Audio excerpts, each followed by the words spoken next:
Hello, my name is Jerry Hartt with the School of Prophetic Evangelism. There is power in testimony. There is power in the testimony found in the Gospels. As you listen to these power healing stories, your healing will come. And as he was leaving Jericho with his disciples and a large crowd, a blind beggar named Bartimaeus, the son of Timaeus, when he heard that it was Jesus the Nazarene, he began to cry out and say, "Jesus, Son of David, have mercy on me."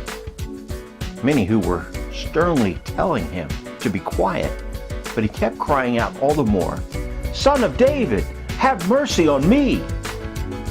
And Jesus stopped and said, "Call him here." So they called the blind man, saying to him, "Take courage, stand up, he is calling for you." Throwing his cloak aside, he jumped up and came to Jesus. And answering him, Jesus said, "What do you want me to do for you?" And the blind man said to him, "Rabbi, I want to regain my sight." And Jesus said to him, "Go, your faith has made you well." Immediately he regained his sight and began following Jesus on the road. And a leper came to Jesus, beseeching him and falling on his knees before him and saying, "If you are willing, you can make me clean." Moved with compassion, Jesus stretched out his hand and touched him and said to him, "I am willing, be cleansed." Immediately the leprosy left him and he was cleansed.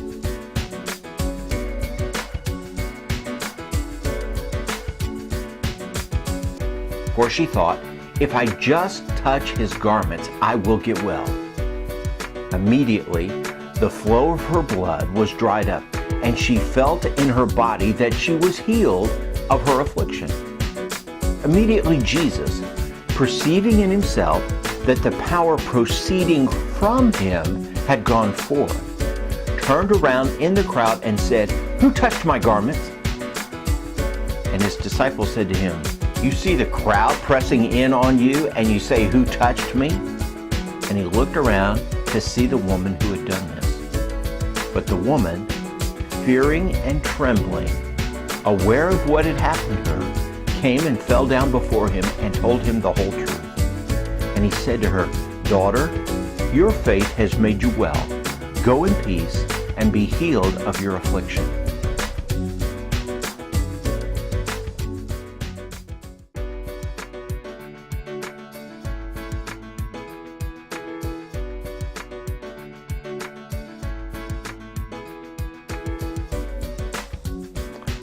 One of the synagogue officials named Jairus came up and seeing him fell at his feet and implored him earnestly, saying, "My little daughter is at the point of death. Please come and lay your hands on her so that she will get well and live." While he was still speaking, they came from the house of the synagogue official, saying, "Your daughter has died. Why trouble the teacher anymore?"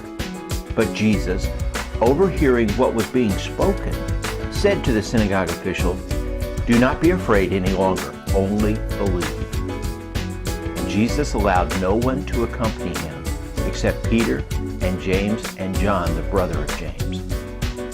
And they came to the house of the synagogue official, and he saw a commotion and the people loudly weeping and wailing. And entering in, he said to them, "Why make a commotion and weep? The child has not died, but is asleep." And they began laughing at him, but putting them all out, he took along the child's father and mother and his own companions and entered the room where the child was. Taking the child by the hand, he said to her, "Talitha kum," which translated means, "Little girl, I say to you, get up."